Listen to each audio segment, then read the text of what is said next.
Hi friends, ఇప్పుడు మీరు చూస్తున్నారు కదండి, ఇది ఉల్లి కూర అండి. చాలా బాగుంటుంది. ఈరోజు మనం దీన్ని ప్రిపేర్ చేసుకుందాం. చూడండి, ఫస్ట్ ఉల్లిపాయలండి. ఉల్లిపాయలు ముక్కలు చేసుకుని ఉంచుకోవాలి. తర్వాత ఏమో అల్లం వెల్లుల్లి పేస్ట్, సాల్ట్, పోపులు, కారం, మసాలా, బంగాళదుంపలు, పచ్చిమిర్చి, టమాటో, తర్వాత ఏమో శనగపిండి అండి. తర్వాత ఆయిల్. ముందుగా మనం స్టవ్ ఆన్ చేసుకొని కడాయి పెట్టుకోవాలండి. చూడండి, కడాయి పెట్టుకోవాలి.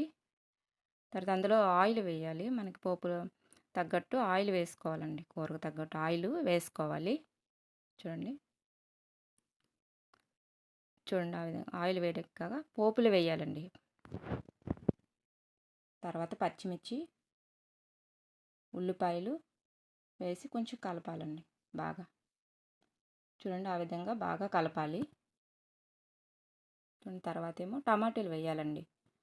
తర్వాత టమాటీలు వేయాలి, బాగా కలపాలండి. చూడండి, ఆ విధంగా టమాటాలు వేయాలి.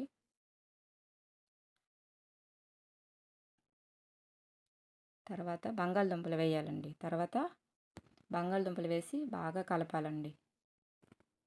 చూడండి, ఆ విధంగా బాగా కలపాలి. తర్వాత అల్లం వెల్లుల్లి పేస్ట్ వేయాలి.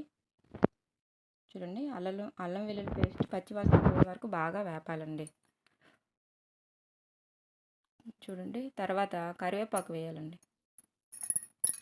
కరివేపాకు వేయాలి. చూడండి, బాగా అన్నిటినీ బాగా కలపాలండి మొత్తం.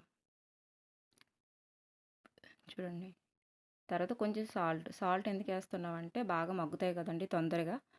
అవి బంగాళదుంపలు కూడా ఉన్నాయి. తర్వాత కారం వేయాలండి. చూడండి, బాగా ఆ విధంగా బాగా కలపాలి. కారం చూసుకోండి, ముందు మనం పచ్చిమిరపకాయలు వేసాం కదండి, అవి చూసుకొని కారం వేసుకోవాలి, ఎక్కువ వేయకూడదు. తర్వాత మూత పెట్టి బాగా మగ్గనిద్దాం. తర్వాత వేరే బౌల్లో శనగపిండి తీసుకొని బాగా ఉండలు లేకుండా చేయాలి. చూడండి, ఆ విధంగా మనం చేతితో కలిపితేనే బాగా ఉండలు లేకుండా ఉంటుందండి. తొందరగా కలిసిపోతుంది, ఎక్కడ ఉండ అనేది ఉండదు. చూడండి, ఆ విధంగా ఉండలు లేకుండా చేస్తూ ఉండాలి. చూడండి, అలా అయింది.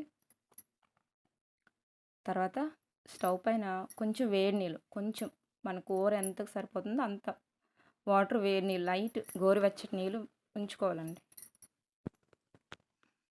తర్వాత మనం అది ఎలా ఉడికిందో లేదో చూద్దామండి. కళాయిలో ముందు మనం చూసి పెట్టుకున్నాం కదా, అది ఉడికిందో లేదో చూద్దాం. సో చూడండి, ఉడికినట్టే ఉందండి, బాగా మగ్గింది. చూడండి, చూస్తే తెలిసిపోతుంది ఆటోమేటిక్.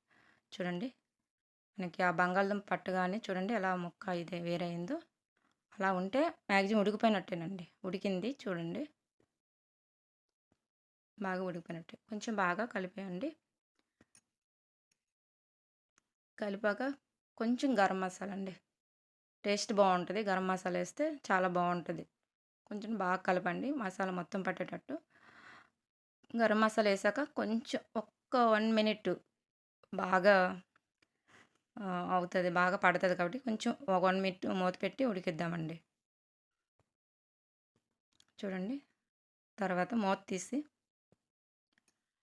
మనం ముందుగా గోరువెచ్చటి నీళ్ళు ఉంచుకున్నాం కదండి, అవి అందులో వేద్దాం. చల్లనీళ్ళు కూడా వేసుకోవచ్చండి, కానీ టేస్ట్ కొంచెం బాగుంటుందని మేము వేడి నీళ్ళు కూడా వేస్తాం. చల్లనీళ్ళు కూడా వేసుకోవచ్చు మనకు అందుబాటులో లేకపోతే. చూడండి, ఆ విధంగా వేయాలండి. అలా బాగా కలపాలి.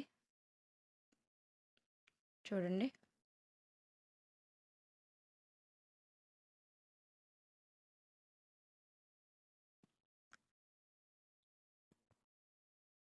తర్వాత కొంచెం సాల్ట్ వేయాలండి. ఎందుకంటే ముందు వేసాం కానీ మనం దాన్ని చూసుకొని వేసుకోవాలి. ఎందుకంటే ఒకసారి మనం వేసేస్తే ఎక్కువైపోతుంది, అందువల్ల చూసుకొని వేయాలి.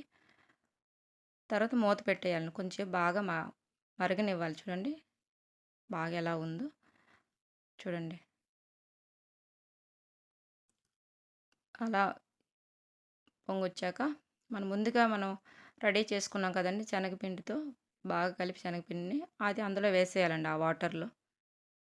చూడండి, ఆ విధంగా బాగా కలుపుతూ ఉండాలండి. వేసినప్పుడే బాగా కలుపుతూ ఉండాలి. చూడండి, చిక్కగా అయిపోయింది చూసారా, వేయగానే చిక్కగా అయిపోయింది. అందువల్ల నేనేం చేశానంటే కొంచెం వాటర్ కూడా వేసాను. చూడండి, చిక్కగా అయిపోయింది. ఇప్పుడే చిక్కగా ఉంటే ఉడికాక ఇంకా చిక్కగా అయిపోతుంది. కాబట్టి మళ్ళీ నేను వాటర్ వేశాను. మీకు సరిపోతుంది ఆ టైంలో మరి వేయవలసిన లేదు. మన పిండి కొంచెం ఎక్స్‌ట్రా కలిపాం కాబట్టి చిక్కగా అయిపోయింది. సో, చూసుకోండి. తర్వాత మూత పెట్టేసాం. చూడండి. చూడండి ఉడికిపోయింది. బానే ఉంది. చూడండి ఉడికినట్లే ఉంది. చూడండి. ఉడికిపోయింది.